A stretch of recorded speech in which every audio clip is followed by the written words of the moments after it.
Hello, welcome everybody to this new panel of Sustainability, Telecom and Media 2021. My name is Juan Pablo Conti and I am the Content and Audience Development Manager for the Americas at Dataxis. After spending the first part of the day discussing the different strategies that pay TV networks, broadcasters and content producers are implementing across Europe, mainly to reduce the environmental impact of their operations, we are going to dedicate this closing session to look at how these same efforts are being perceived by the consumers. However, on this occasion, we will focus the discussion around the Latin American market. To do that, I will be speaking with two executives responsible for shaping the sustainability future of two of the region's most important telecom and pay TV groups. So let's introduce them and start the discussion. Marina Williams is Sustainability Reporting Specialist at Millicom. Marina is based at Miami, Florida, in the States. Welcome, Marina. And Andres Barbero is Director of RSE and Sustainability at DirecTV Latin America. Andres is based in Buenos Aires, Argentina. Marina and Andres, welcome both. Hi, thank you very much. Okay, so let's start by introducing Millicom and DirecTV Latin America. I strongly suspect most of our audience will be familiar with them, as both are operators with a long history in several countries across the region. So perhaps just a quick introduction. Marina, let's start with you. Who is Millicom and where are you operating currently? Well, Millicom is a mobile and cable operator, much better known by the brand Tigo, T-I-G-O. And we operate in all of Central America and in Colombia, Paraguay, and Bolivia. Okay, thanks. Andres, also a quick introduction on DirecTV Latin America. Yes, well, DirecTV Latin America was part of the broader DirecTV, which was born in the US, but then we were acquired by AT&T, and now we're in the middle of some other transaction to an Argentinian group. But basically, we are DTH, direct-to-home television, paid television, which runs via satellite. Perfect. So let's start with the discussion. I have an introductory question. Is really the Latin American consumer willing to pay more for a product or a service that has a higher standard of sustainability? And it would be interesting also to hear from you, how do you think this compares to the average European and North American consumer? We've had earlier this morning, as I was saying, a lot of insight in terms of how European operators, broadcasters, audiovisual producing companies are looking at this issue. What do you think is the situation here with the consumer in Latin America? Marina, let's start with you. Well, we've actually done some research on this. We work with the marketing department, and we always try to include these questions, corporate responsibility questions, in order to see what the perception of our customers is. And the truth is, and it's something that we intuitively know, that every customer prioritizes price and service, and that's the most important thing for them.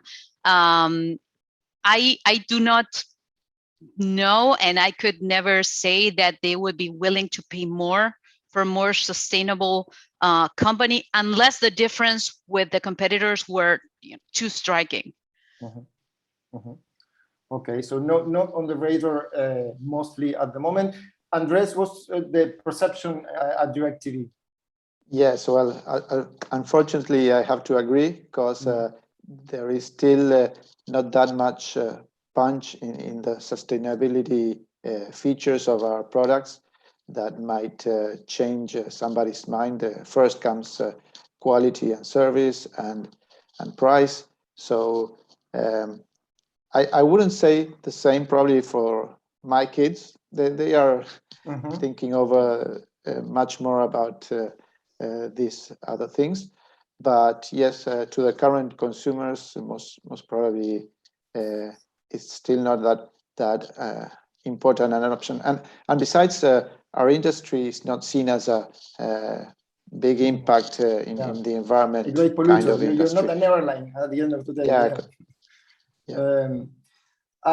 It's interesting to notice how the newer generations have a growing sense of awareness about that. But Andres, do you think it would be possible to change these sort of attitudes by increasing awareness around the environmental impact matter? Or mainly we're talking about a socio-economic problem that can really only be addressed macroeconomically?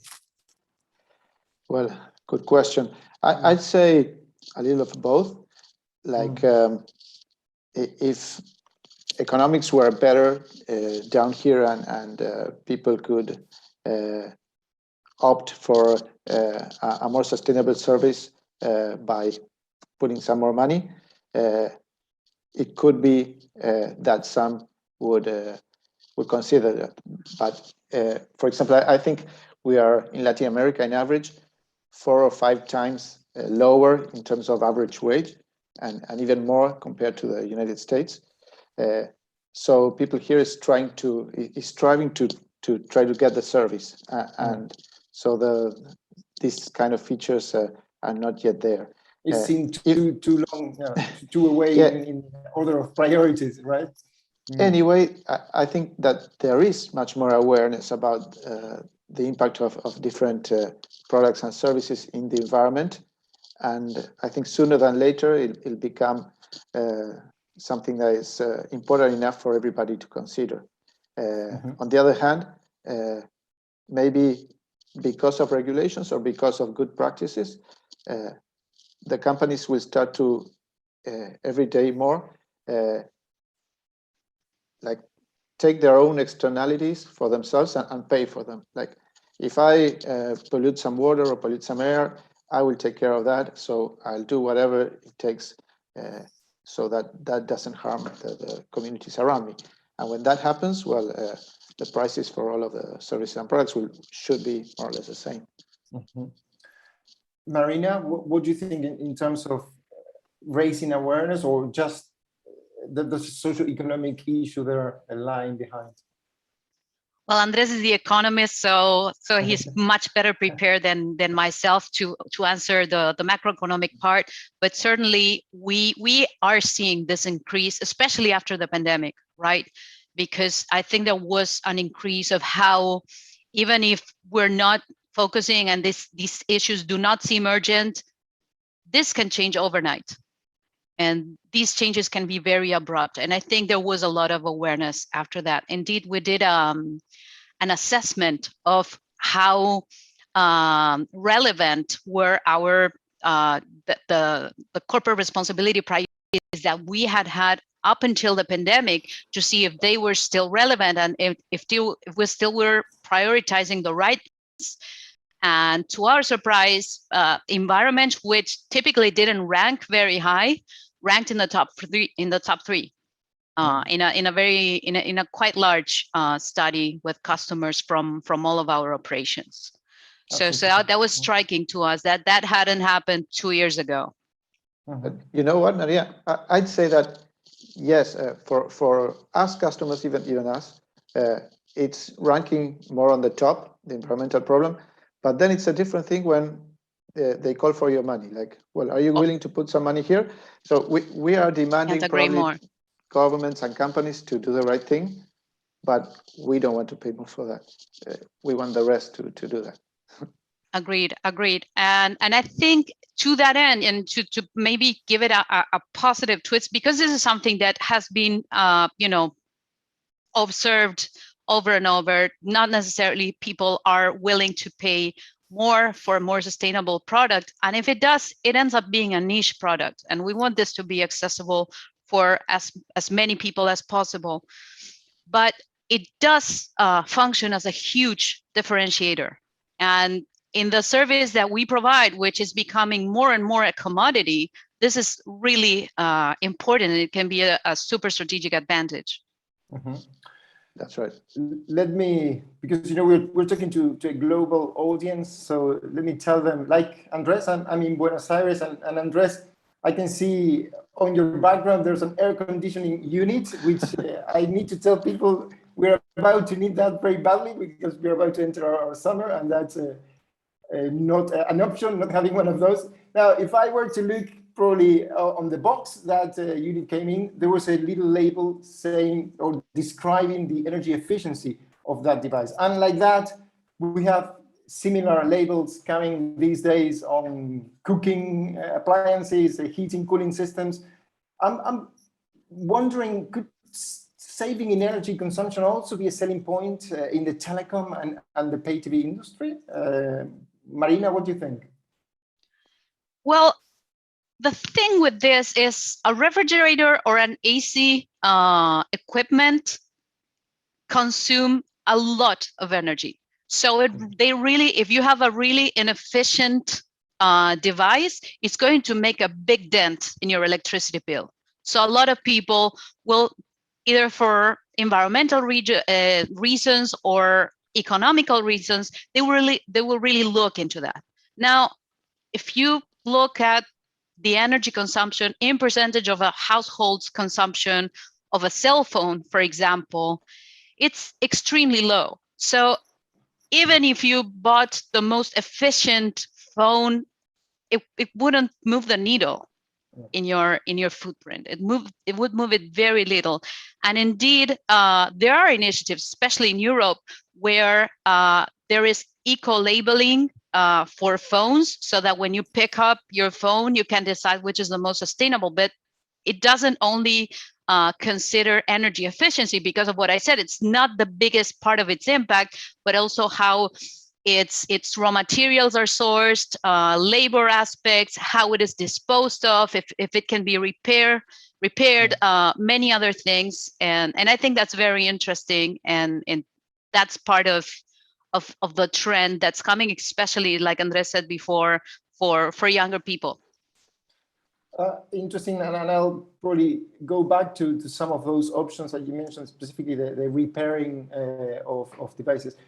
Andres, what do you think on this issue? Yes, well, first, I couldn't agree more with Marina.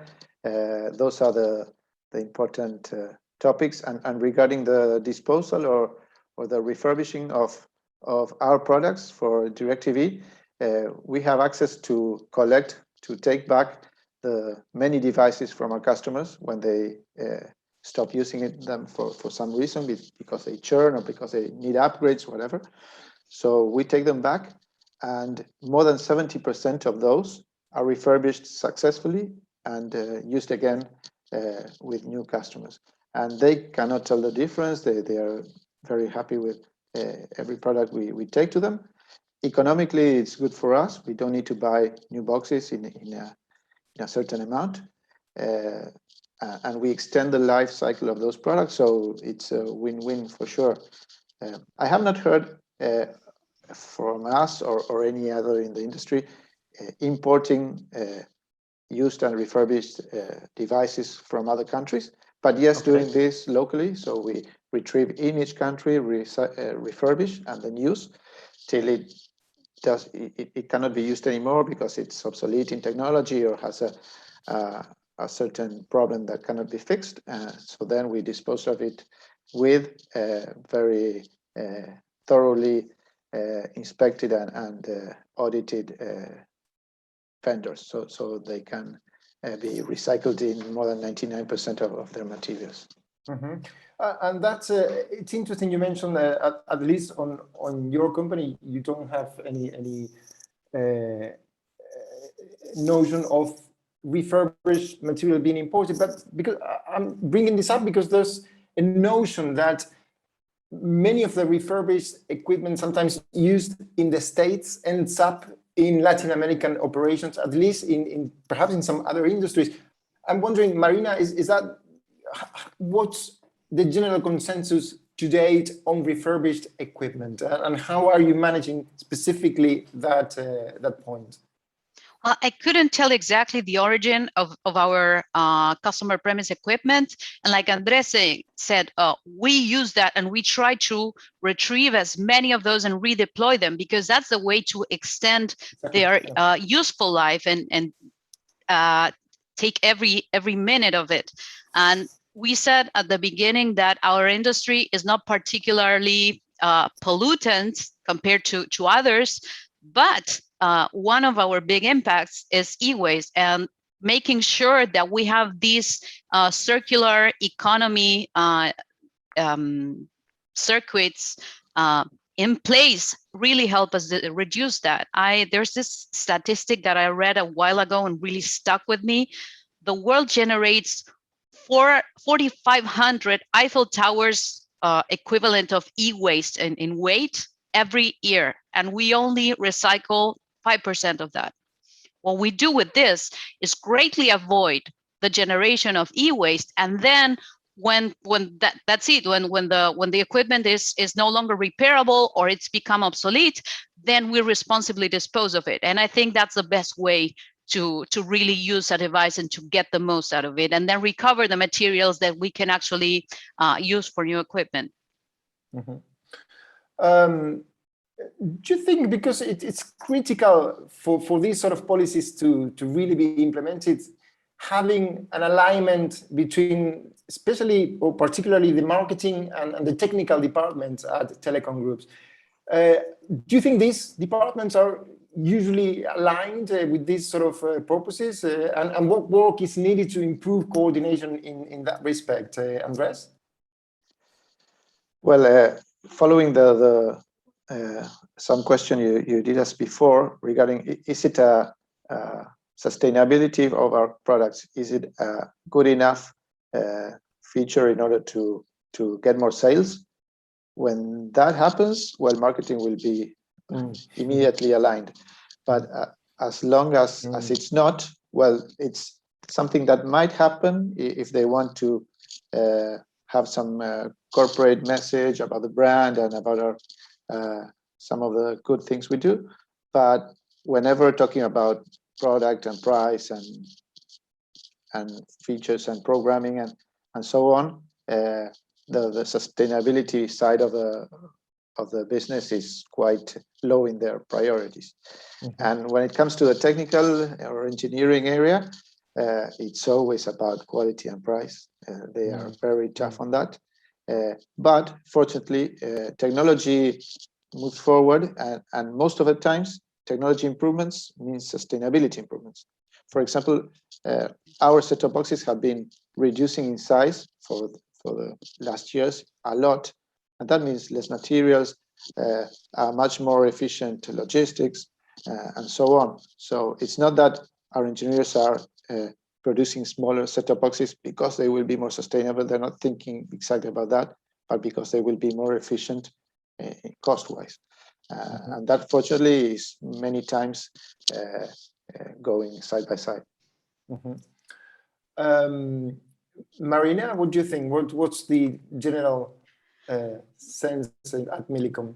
Well, with marketing, again, what we try to do is, leverage as much as possible all of the company resources to work on sustainability in the most strategic way. So our main partnership with them is like I was saying before, we work with them to see what customers expect, what they appreciate, what the trends are in trying to keep our ear to the ground to that sense. And like Andres said, if there's any sustainable feature or initiative or milestone to announce, then we make sure that we use the very powerful channels that marketing has in order to make them as visible as possible.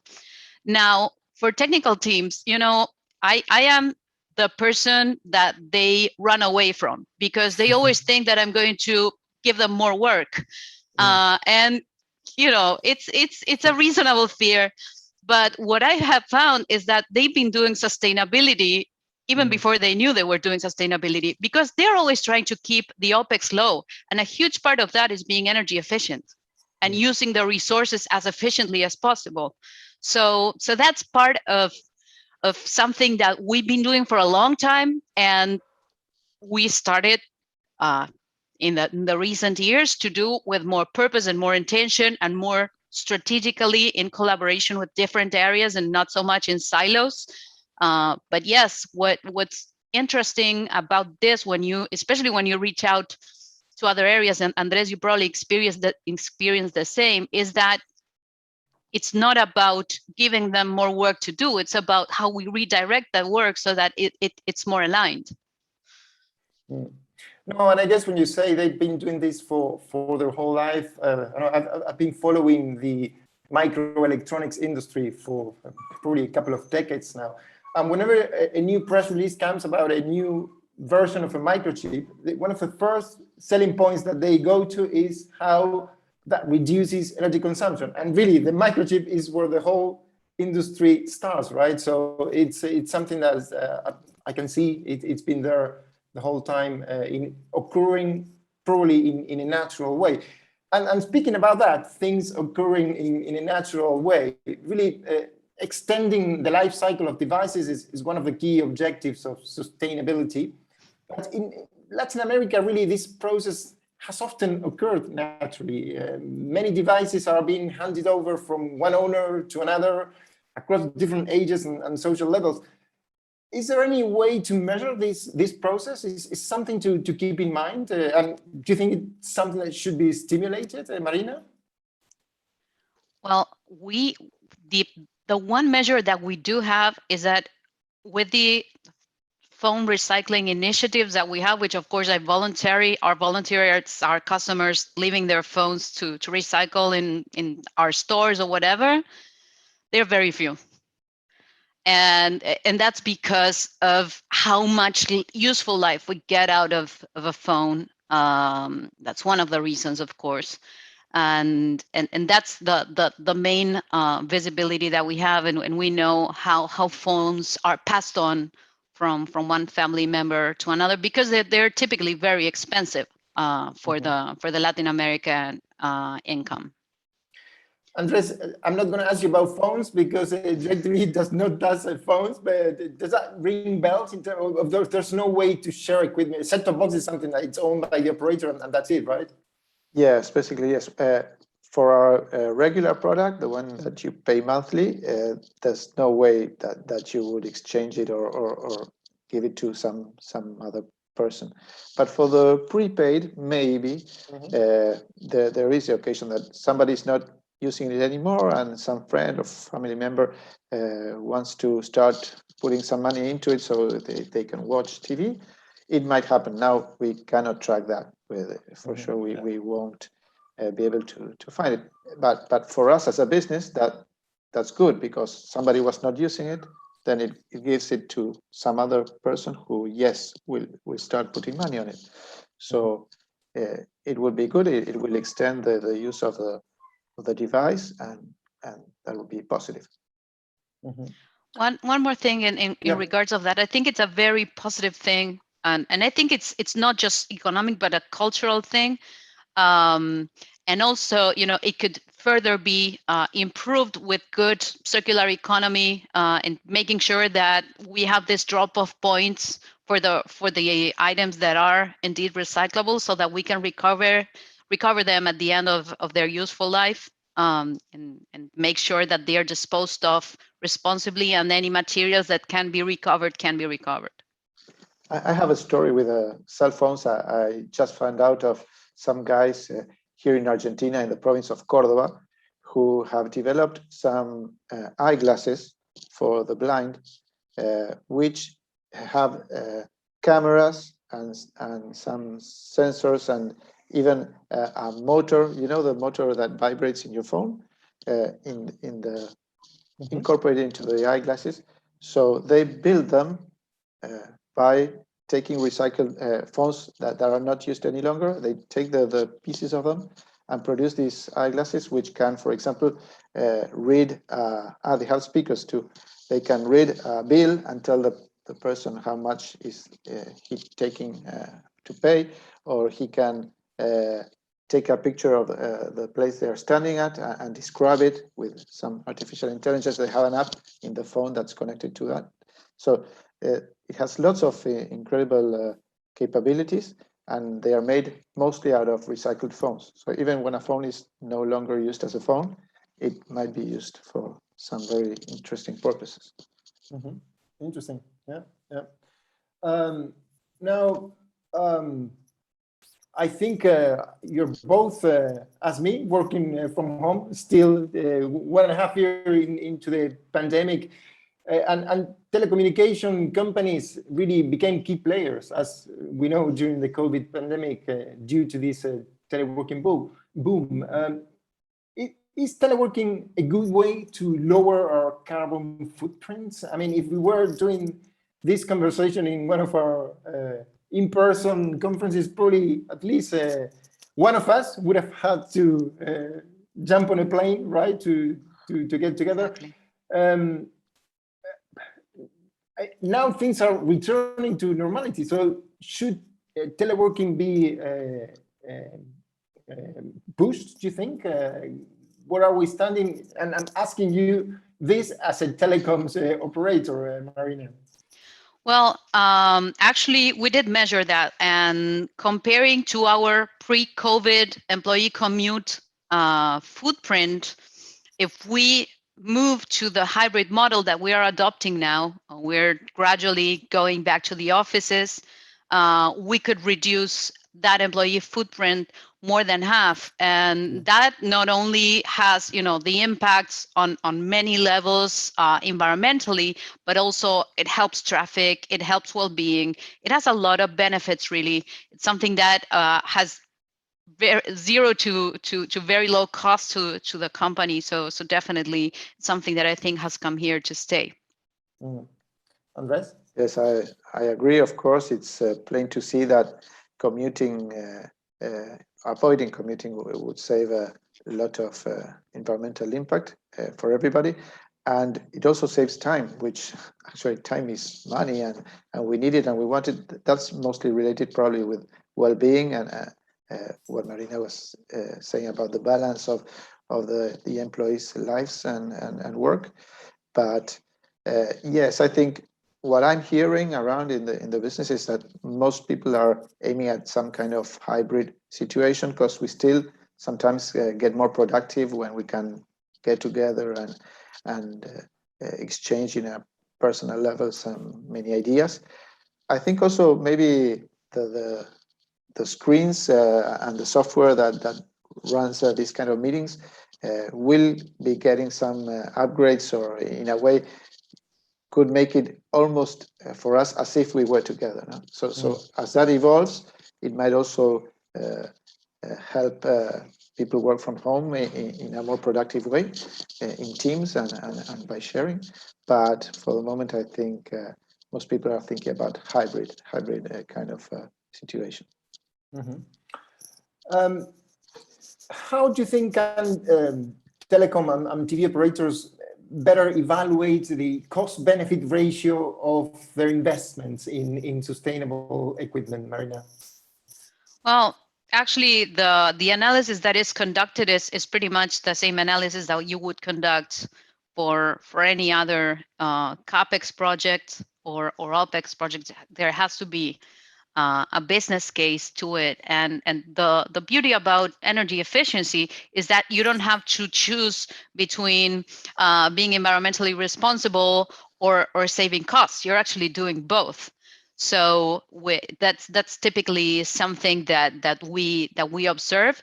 There are some cases where that's not necessarily the case. For example, renewable energy prices are not competitive in all markets. So that may be a hurdle, because we may not be able to decarbonize our electricity as fast as we would like, given those prices. And we're finding other ways and other market instruments in order to be able to do that. Mm-hmm. But and yeah, typically that's the request. No, yes, I was thinking about the same, like most of the times, both things come together. We are more sustainable and we save money, right? When especially with logistics and that sort of things, even equipment. But in terms of energy, yes, we can start, especially with the countries which do have clean energy options, which are same or cheaper than the regular sourcing, and then wait for the other countries to get more competitive. Sometimes it's regulations or investment that has not reached yet these places because of uncertainties and legal situations. But sooner or later, we're guessing it come. And if not, well, compensation is always like the last thing you want to do. First, of course, reduce, then reuse, and lastly, well, compensate in a way. Okay. I'm wondering what role are institutional investment funds playing in this discussion? These companies are major players in the telecom and TV sectors. Are they pushing sustainability standards within the companies they invest in? What's your view on this? Andres, let's start with you. Well, yes, this different from customers that we were talking before, which are still not driven by sustainability in their purchasing decisions in an important way. Investors are moving much faster, and because they are sometimes big companies that represent smaller investors in a way, they come with ideas and processes, and at a high level they set the rules for what should be done in a proper way. And we find out that yes, well, you've all heard about all of the ESG indicators booming, and everybody's asking about them. But like 5 years ago, some of our financial guys were receiving questions from an investment bank before giving us a credit. They were asking about, well, what are we doing for sustainability? And they had not heard that question before, and they were calling me, what are we doing about this? They were already worried. So that was 5 years ago, and now it's even much more present in the day-to-day business. That's interesting. What's the situation at Millicom, Marina? It's the same. It's the same. 5 years ago, you wouldn't have dreamed of working side by side with investor relations, for example, and now it's been a reality for many years now, for at least the last four years, and it really accelerated this last year, post-pandemic. Indeed, one of our top investors, in a one-on-one conversation, they said that climate change is their number one concern because of how many other crises that can originate or make worse. So that's something that I think the main pressure is coming from the investment and ESG community right now. So is that having an impact on the specific environmental areas or departments within the companies where you're working, in terms of, are these companies that are increasing in size? Are your teams becoming bigger as a consequence of this? Marina? If my boss is watching, No. no, not No, we and indeed, well, this is at least you're getting busier. You're getting busier with some of the questions coming in, right? The thing is, we have a very a small engine of a team, but also the thing is, because what we want is for sustainability thinking to be embedded across the company. We do not want to be a huge team. But yeah, typically these are small teams, at least in my experience. Yeah, that's right. Even if things were working too good, there shouldn't even be a sustainability team. Everybody should be embedded, as Marina was saying, embedded within each department. Yeah. Totally. So yes, this when these situations arise and we are required to become a more sustainable company by investors, well, that is something that crosses all of the business, and everybody must do their job, from design to logistics to product and even more. In our case, for example, we are TV, so we carry some content from others, but we can also produce our own, and we're trying to have our own content that's educational, that's positive, that teaches the audience about this problem and how to address it. We've been doing some very nice project about that, and it's probably more that we can do by educating than what we can do by becoming ourselves more sustainable in some of our key areas.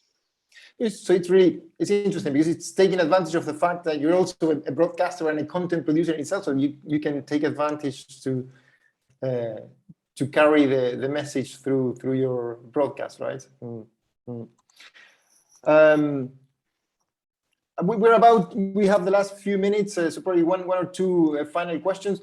Where do you think that the push for a greener TV and telecom industry will come from in the coming years?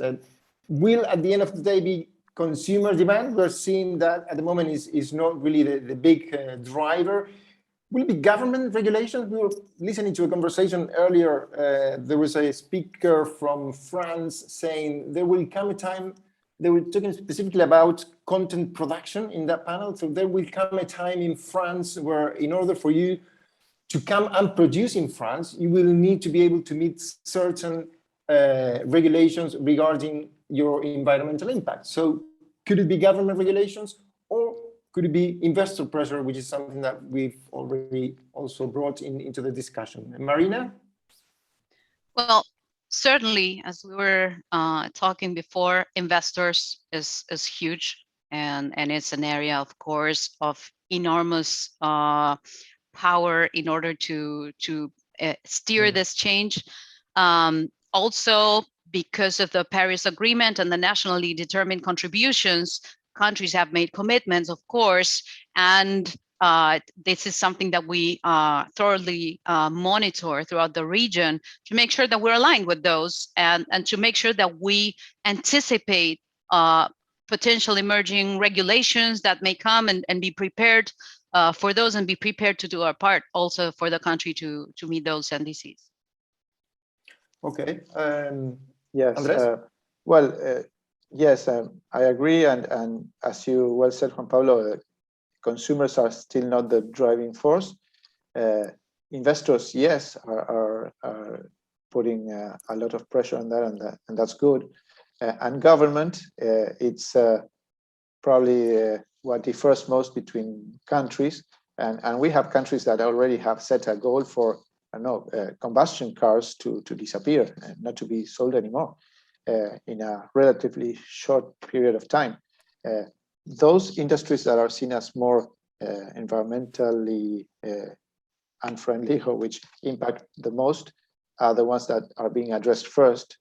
But everybody should be ready to receive some sort of regulation in the near future if the private sector doesn't do their homework and to proactively become more sustainable.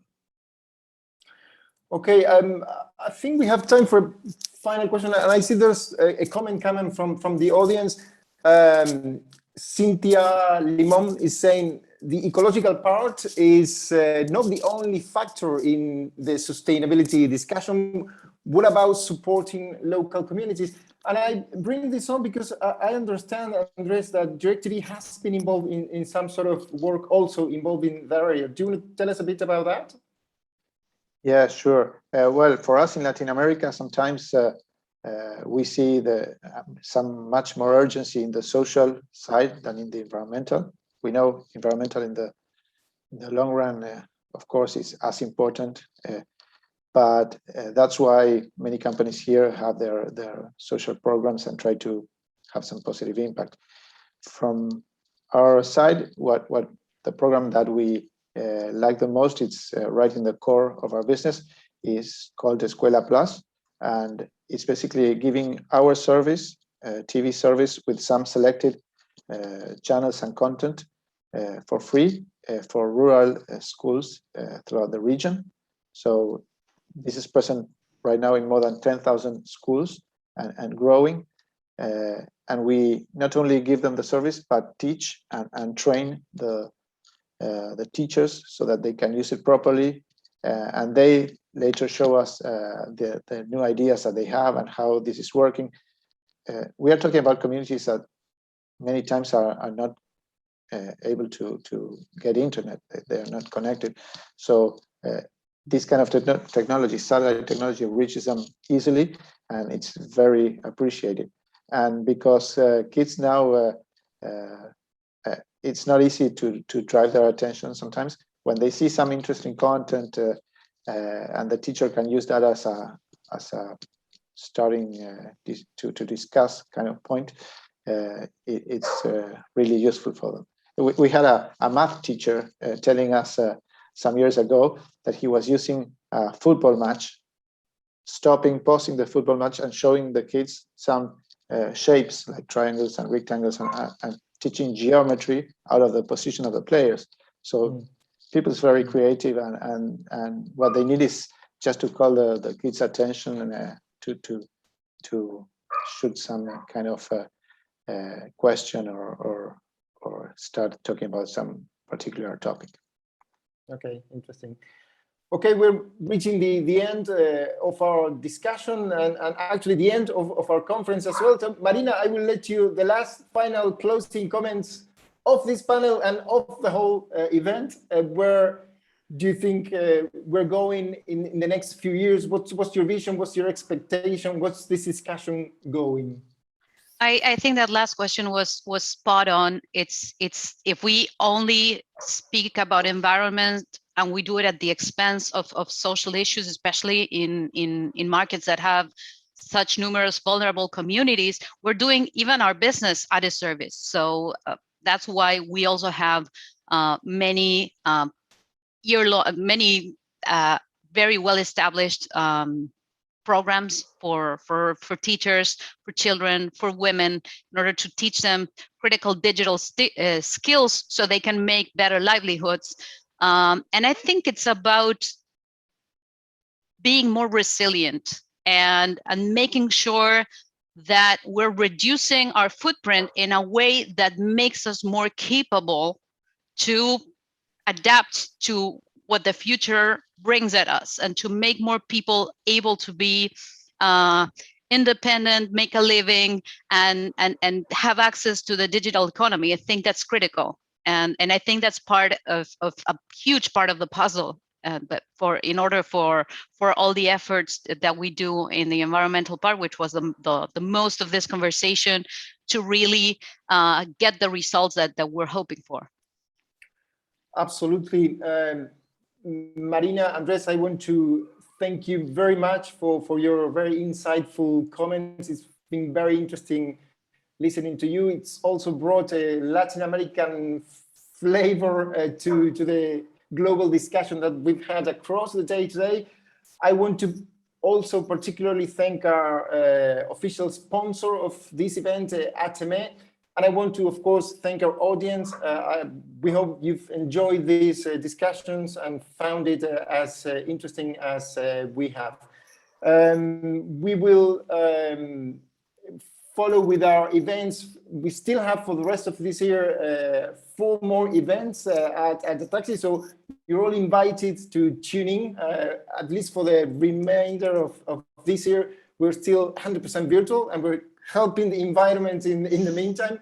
And in fact, tomorrow we have our next event here in Latin America, our next TV series, Mexico 2021 edition. That's tomorrow and the day after tomorrow. Again, you're all invited. Don't forget to register if you want to join these discussions. And we then later in the year have our events for Europe and CEE, Australia and New Zealand, and Brazil in December. We also have our next TV at USA event in December.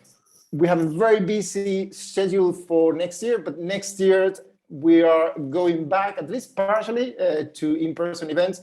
The public is demanding that. We know it's not as environmentally friendly, but we need to listen to our audience as well as these guys here too.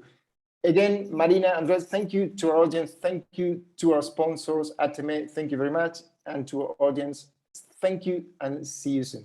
Bye. Thank you. Thanks.